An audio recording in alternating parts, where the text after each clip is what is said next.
लाई स्टेजसम्म व्यवस्था गरिदिनु होला।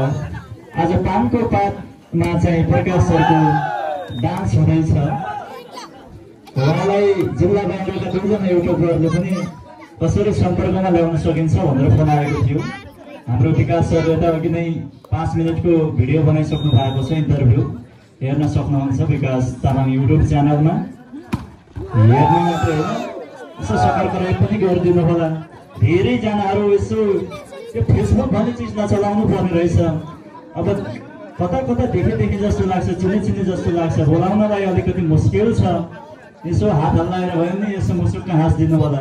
सबै चिने जस्तो लागेको अनुहारहरू आउनु भएको छ। धेरै धन्यवाद।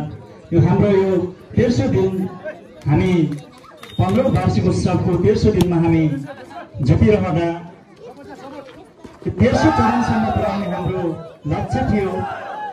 हामी यो लक्ष्यलाई अब मिटअप गर्छौँ कि गर्दैनौँ अब एकैछिनपछि थाहा हुन्छ।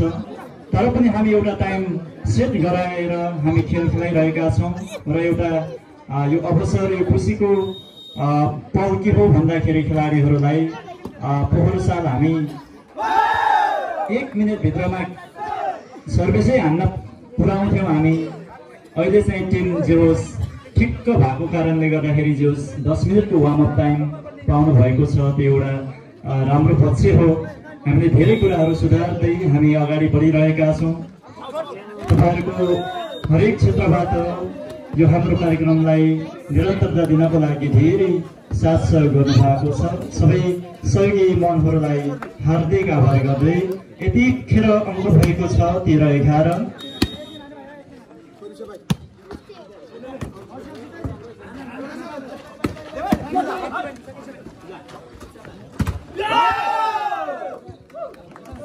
बाह्रतिर भएको छ अङ्क।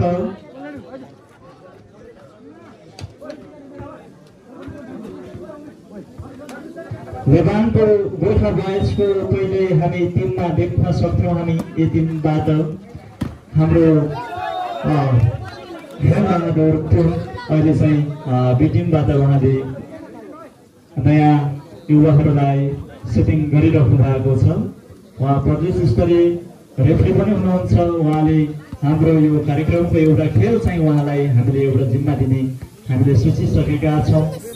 जो सहयोगको अपेक्षा हामीले राखेका छौँ। हामीले धेरै कुराहरू सिक्नु छ। र हेर्नुहोस् त म त वचनको पक्का हजुर बराबर 15 भयो भने म यो माइक्रोफोनबाट म बाहिर जानेछु। 13-14 भएको छ।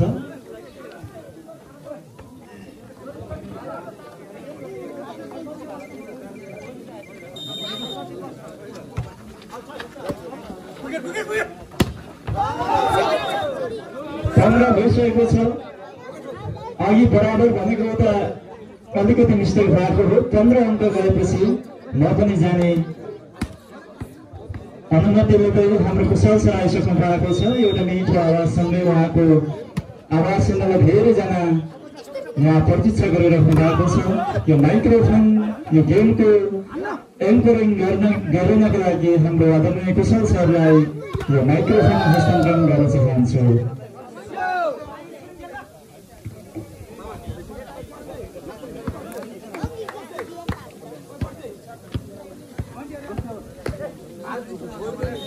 हेमराज सर, एउटा त माधव सरलाई दिनु पर्ने एकपल्ट त।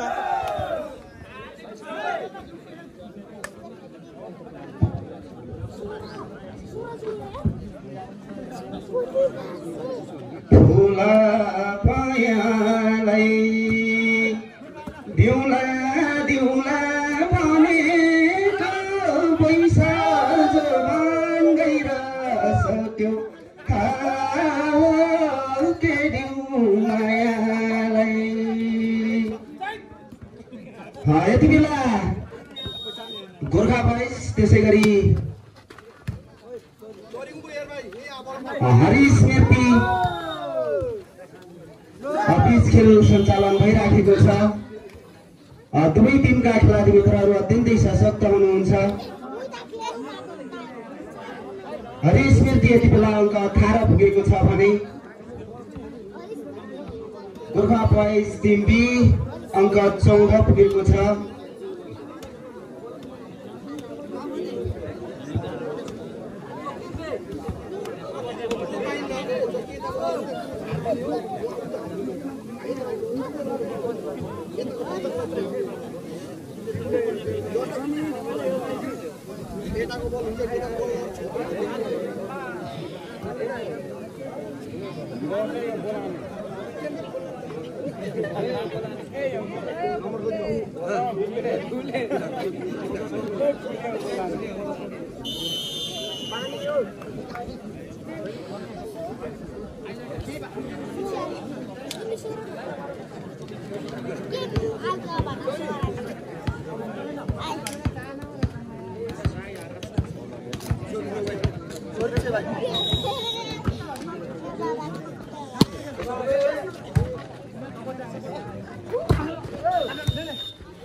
फेरि पनि आफ्नो खातामा यो अङ्क जम्मा गर्दै अङ्क 19 पुर्याएको छ हरि स्मृति, अङ्क 14 गोर्खा बोइज।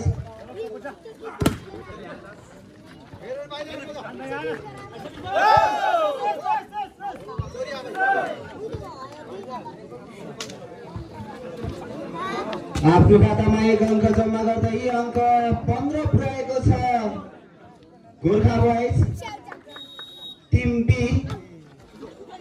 त्यसै गरी अत्यन्तै राम्रो प्रहारपछि आफ्नो खातामा 20 अङ्क पुग्यो हरि स्मृति 20, गोर्खा बोइज अङ्क 15।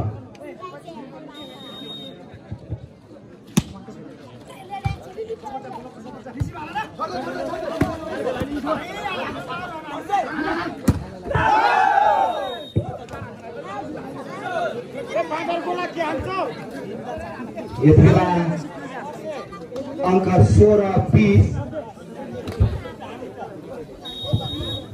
अगाडि हरि स्मृति, पछाडि गोर्खा बोइज।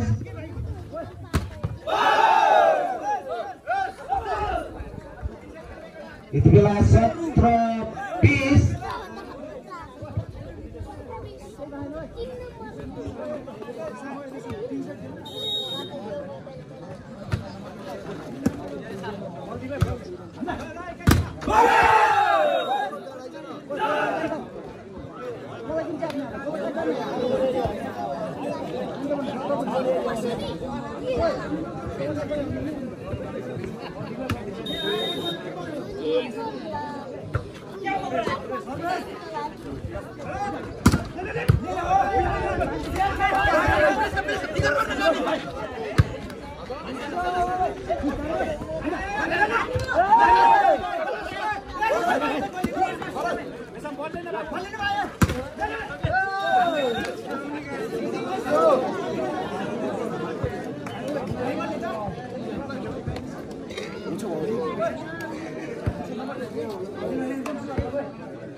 अङ्क 19-21 गोर्खा बोइज, अङ्क 19 हरि स्मृति, अङ्क 21।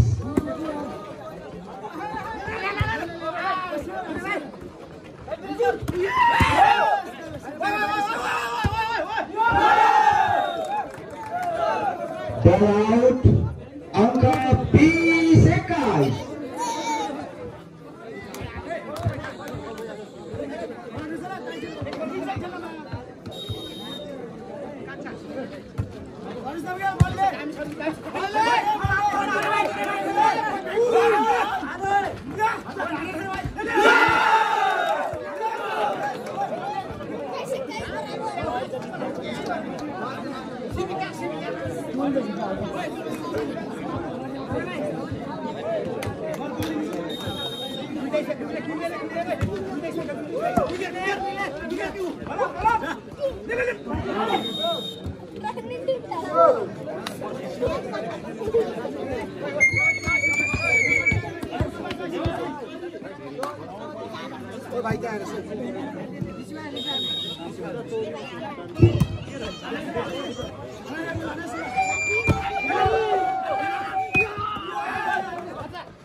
यति बेला अङ्क बराबर 22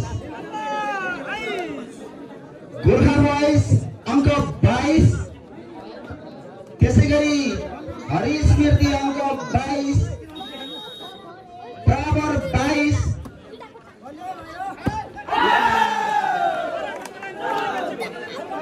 साथ आउट प्रारपछि विपक्षीलाई अङ्क यति बेला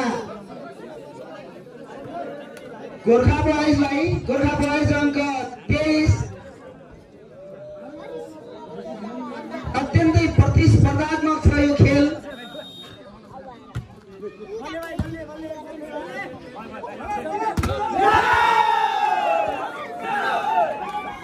यति बेला अङ्क लास्ट 24-22 हरि स्मृतिका खेलाडी मित्रमा केही तालमेल मिल्न नसकेको कारण